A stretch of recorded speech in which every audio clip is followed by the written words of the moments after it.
and welcome to another evening of frank conversation here on Hard Copy. I'm Maokwe Ogun Yusuf. It's the end of the year and the season to be merry. So we say to you, compliments of the season.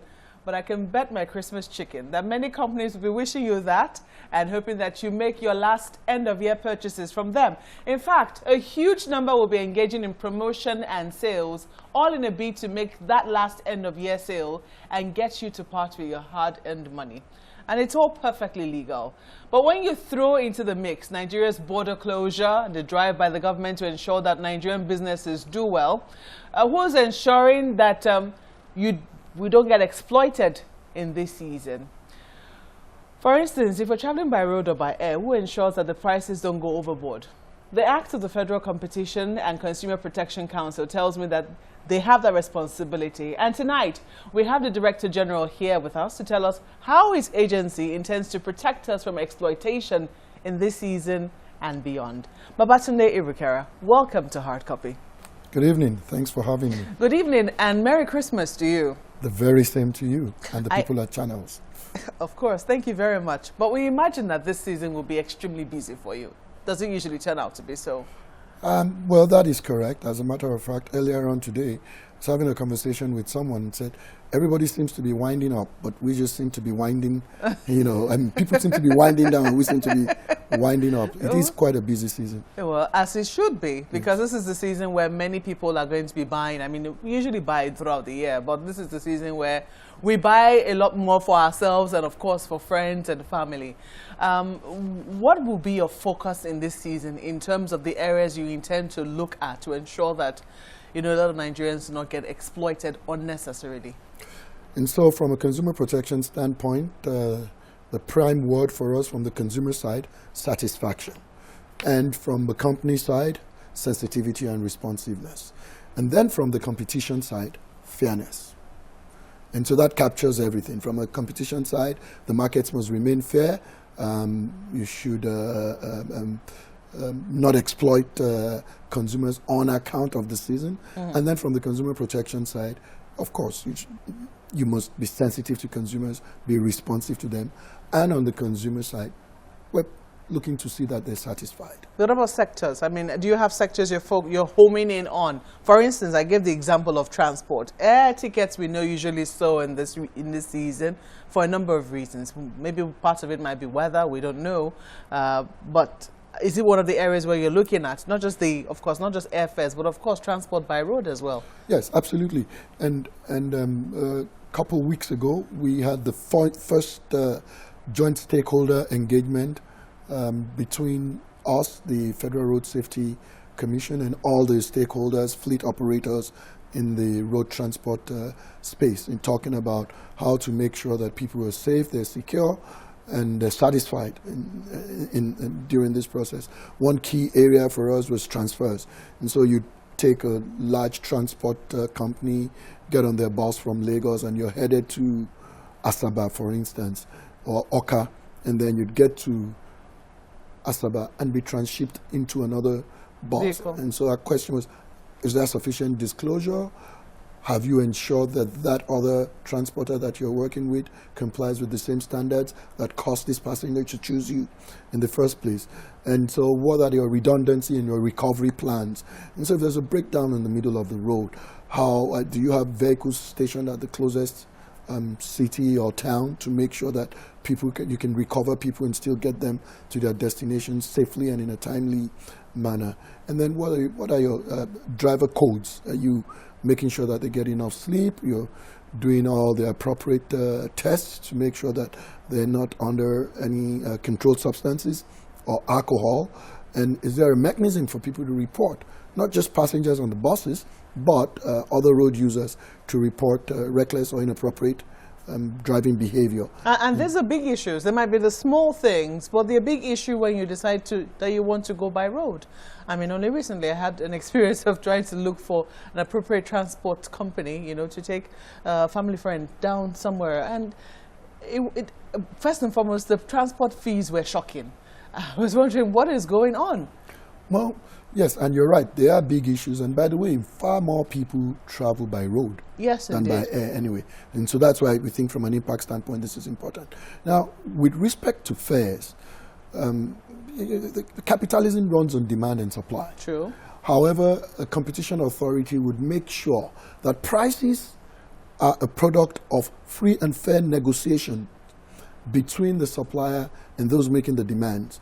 And so if you withhold supply in order to promote pricing, then that's a distorted market. And so that's not a fair negotiation.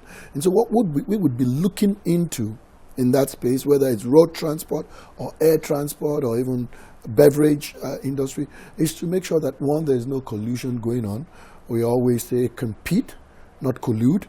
And we'll make sure that there are no... Well, how do you know that that's not happening in a sector such as transport sector? Well, there are mechanisms. One of the mechanisms that we've recently introduced is whistleblowing. And so you'd find one person, some employee or the other, who's sufficiently dissatisfied, who with the right incentives will say, well, I know there was a meeting between my company and this company, and we had a mutual understanding that it's going to be 5,000 naira between Lagos and Ibadan. So that kind of conversation is cartel behavior. As a matter of fact, the law criminalizes that. Well, only recently, I mean, well, maybe not so recently, sometime last year, you were strongly involved in trying to bring rice smuggling under control. You were in a battle, as a matter of fact, with rice smugglers, a case which I believe you're still pursuing. However, there's been, recent developments, border closure, which has clamped down heavily on those who are smuggling stuff between Nigeria and neighboring countries. Has that had any effect on rice being smuggled, and how has it affected your operations?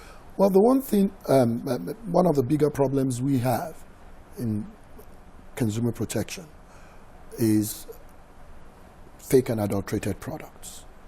And the vast majority of that comes through the soft borders, because many things, if you're bringing it through the regular proper borders, the standards organization, NAFDAC, and customs are there to check if things are in conformity with the prevailing standards. So a lot of it comes through this soft borders. And so closing the borders certainly addresses that.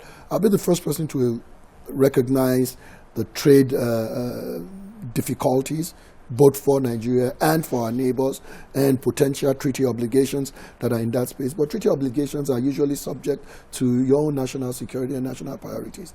And in some cases, some of these trade partners or neighbors are not complying with the treaty obligations when they do not sufficiently police things that are shipped to their country but ending up in Nigeria. And so I'd say that, yes, the border closure has helped. Has it increased prices in some sense? I think to some extent. But what it is that when you have artificial behavior, that is what is bringing prices down. It's not sustainable. And smuggling is artificial. And in any case, one of the other problems was that it was an unfair competition with local industry. I mean, the import itself is not necessarily inappropriate competition. But that import would have gone through a proper process. There's an appropriate duty that's been paid.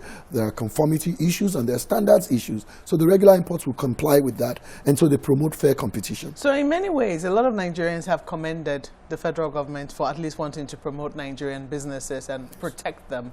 However, there's also the question of whether we're producing enough to satisfy demand right now, and whether that doesn't subject people to further exploitation, especially in a season like this. One of the areas where they'll be looking at this is with frozen chicken. We know that frozen chicken now has been, banned, and so a lot of people, perhaps during this season, chicken is a favorite, will be looking to buy live chicken or buy from local producers. How do we know that, for instance, chicken which we buy on the local market is safe for consumption? Well, there are a few things. From what I hear, especially quoting the Standards Organization, the problem with policing quality domestically is not that big. It is policing quality and standards of what comes in, especially through the non-conventional borders. That's more problematic. Does it provide a 100% guarantee of the local products? No, but it certainly reduces the risk of exposure to dangerous or inappropriate products when it's completely local products. And you make an important point in the sense that from us, there's a dilemma. From a competition standpoint, you want to make sure that there's enough in the market for consumers. From a consumer protection standpoint, you also want to promote choice. However, from the competition standpoint, the fairness of the competition is that everybody's playing on a level playing field. So if local producers are competing with smugglers, it's not a level playing field. Indeed, but how do we know that, local producers amongst themselves are, giving the people the best standard that they possibly can? I also would imagine that you might find it difficult to provide a level playing field between the big players locally and the small poultry farmer, for instance.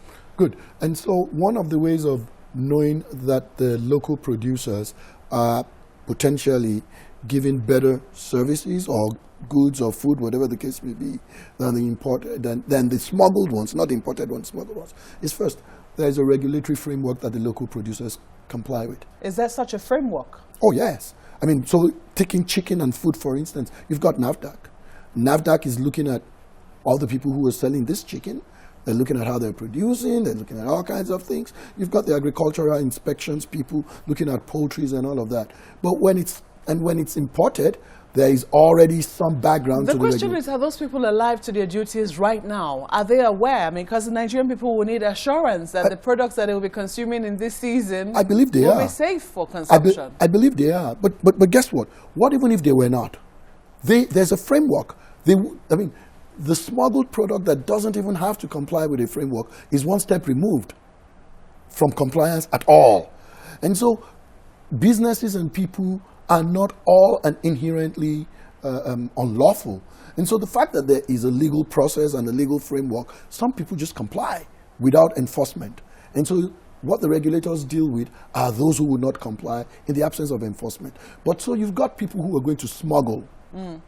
They don't even have to comply with anything. So take, for instance, if you were going to import a food, a drink, or medication into this country, you've got a NAFDAC that will go to your plant, wherever it is, and check your manufacturing process. It's called good manufacturing process or practice, and they will check it and be sure. You've got an SON that has an inspection service out there that will check those things. So if you were importing through the appropriate channel, even though you're not local, the same framework that guides the local process is applicable to you. But when you're smuggling, we don't even know the source, we don't know the origin, there's no testing, absolutely nothing.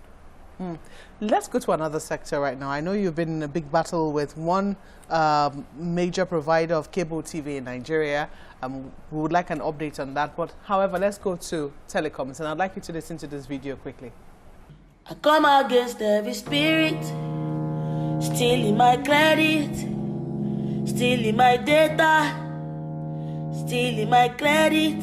I come against every spirit, stealing my credit, stealing my data, stealing my credit, yeah. If I buy 10,000, it go last me 2 days. I don't know who they sucker, people from my village. If I buy 10,000, it go finish in 2 days. I don't know who they steal my credit and my data. She not the people, she not my haters. All not the people from my villa. They are sucking my credit, sucking my data. Well, that was Tenny the Entertainer singing there. She was just freestyling on her Instagram page, obviously complaining about data and credit. And I think a lot of Nigerians could relate to that particular video. The fact that, you buy your data in less than the data is supposed to last a month, and that's what they write there. And in 2 days or 3 days, it's gone. And it seems like it's a general complaint across board. Is it something that the CPC, the CPC is concerned about? Absolutely, there's a lot where although the complaint is coming from a most unlikely source, Tenny, who just became a billionaire, because I think I saw that she recently became a billionaire. But data cost is a problem worldwide.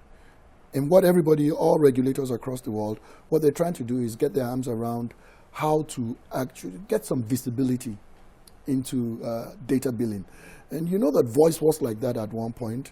But when ultimately the technology for per second billing became more prevalent, and so and every time, in anything where there's no transparency in the billing process, you're likely to see that people will be exploited.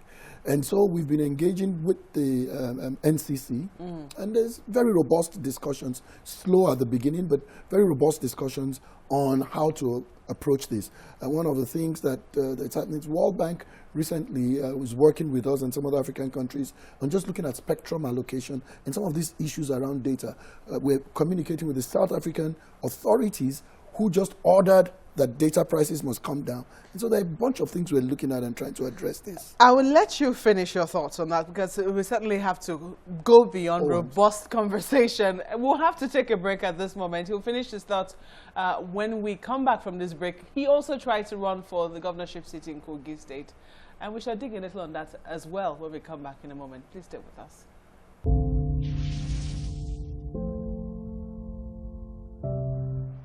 Welcome back. You're watching Hard Copy, coming to you from our studios in Abuja. Director General of Nigeria's Federal Competition and Consumer Protection Council, Babatunde Irukera, is our guest tonight. And we're also going to be asking him very soon about his adventure into politics, but would like him to finish his thoughts on telecoms. You said you are having a robust conversation on this with the NCC, is that right? Yes. What is the resolution going to be apart from this conversation? Well, one of the things that has happened, if you notice recently, is that the NCC intervened in what was spiraling very quickly into a dispute with respect to USSD charges, about bank using the USSD channel to do some banking. And so that's one of the, that suspension by the NCC of telephone companies proceeding with the proposed USSD charge is one of the components of the several discussions about how to really get our arms around a fair cost, both for the consumers and certainly the operators. But in real terms, no one is able to see if we're actually getting value for money in terms of how much we spend on data and the service that's really provided in comparison with other countries. Well, the interesting thing, though, is that some of the comparative analysis that we have actually done in the FCCPC show that unit data costs in Nigeria is not necessarily much higher than in some of the locations that you would ordinarily think it would be significantly different from. But that alone, that the unit cost is not higher, is not enough to just say that then it's fair. There's a volume, there are all kinds of other components. So we don't take the position that since our unit cost isn't higher than in some other places, then that means, then it's fine. No, we're still analyzing. So for instance, if you have a market share in a place where you have 5 million subscribers, we're not going to compare your unit cost in that place with a market like Nigeria where you have 40 million subscribers. Now, there are other things that they will throw in that bucket, the cost of operation, taxes, and all kinds of other things, which is fine. We would all throw everything we want that are legitimate in the bucket, but we must have a conversation about what is fair. And one thing, and you can negotiate fairness one way or the other, but you can't negotiate transparency. They just must get to a point where the billing is transparent and people understand what it is. If people could understand exactly what they are paying and see what they're paying for, half the complaints would be gone. Let's talk about this cable service provider who you also locked horns with last year, 2 years ago. Where is that battle right now? Good. So, so what it was that we had a dispute with the dominant cable television, satellite television provider in Nigeria. We had an understanding. We're going to sign off on a consent order. A key component of that understanding was there will be no material changes to any terms in the subscription agreement for a 24-month period. But prior to signing the understanding, they made a material change to a subscription term, essentially the price. And so I led the team to court myself to challenge that conduct. And the court issued an injunction saying that, yeah, I agree with the regulator and stop this material change until this dispute is resolved. But the company, took a different legal interpretation of what the court said, didn't comply, and we went back to court to try and enforce that. They've appealed. And so, but once things get on the judicial track, it's going to stay on the judicial track. We can't preempt the courts at this point. It's sub judice, as we otherwise describe. So it's in the courts as we speak? It is in the courts. But in the interim, we've made final orders with respect to the vast majority of the things we wanted to accomplish. And so what you would see is only today, the Director of Surveillance and Enforcement in the FCCPC provided information to the press about saying that from receiving up to 500 complaints with respect to that satellite service provider monthly, he's down to about 3 or 4 weekly. And so what that has done is that they have addressed some of the things in our final order. And so with the service quality improving, the complaint about the value for money has gone down. Doesn't mean that the cost isn't still high, but that complaint has gone down. Also, that regulatory intervention would not become a factor in their new considerations. It used to be that it was a 12-month cycle for the cost to increase. And you see, our dispute in court was August of last year. Here we are in December of this year. There's been no increase. So even though the case is not resolved, the approach the regulator has taken has certainly become something that they are considering in how they do their business. Quickly tell us how your foray into politics went. You were disqualified even before you indicated interest, it would seem, even though later on you were admitted into the primaries. But how was it? So I was disqualified, then requalified. Yeah. I'd say it was interesting. It was quite a learning curve. And I learned many things. But the most important thing I learned in that process is that the nature of politics is, it seems that we're advocating for ourselves far more than advocating for people, which is what it really should be. But I see that if we could reduce the amount of energy we spend advocating for ourselves, then we'll be able to advocating for ourselves. All right, so take for instance, I was disqualified inappropriately, as it were. So just imagine the amount of advocacy that I would have had to go. I mean, I was prepared to go to court if I had to. Not so much as because of a desire to be a governor, but to set the record straight about, I mean, how here you had a process that challenged my qualifications as a lawyer. I mean, it raised, it says, you know, I didn't submit the appropriate. What is appropriate? The only thing appropriate to be a lawyer is that you went to school, you've got your certificate. And then without saying that I had falsified my age, said it was unclear. I mean, and the one thing about, I don't even, there's never even been an error, much less a deliberate misrepresentation of my age in any public record or private record. So when you get into that situation, anybody who is credible or who has a reputation, you will immediately need to fight that far beyond the whole gubernatorial process. So when eventually you were readmitted into the primaries, would you say that it was a fair process? Well, I mean, the other thing about, I mean, because this is more an political electoral process, there are other considerations you make that will prevent you from being judgmental about a process. And so, for instance, at the end of the day, a candidate emerged from my party, and my party won the elections. And so those considerations, regardless, are such that they preempt you sometimes from making public judgments about a process. And so I'm glad that my party won the elections. Regardless of how it won? Regardless of the fact that I didn't emerge. Well, I'll have to leave it there. I wish we had a little more time to delve into what happened or transpired in Kogi State, and and ask you whether you support the current governor who is there. Will you? Absolutely. Okay. Absolutely. Well, we have to thank you for coming on Hard Copy. Babatunde Irukera, who is the DG of the FC, that's the Federal Competition and Consumer Protection Council. Thank you for coming on Hard Copy. Thank you, and Merry Christmas once again. Well, that's Hard Copy tonight. We thank you for always sending your mails and tweets. If you also want to send yours, please do so using Hard Copy at channelstv.com or Hard Copy at CTV Hard Copy. That's on Twitter. Thank you for watching. I'm Maokwe Ogun Yusuf. Good night.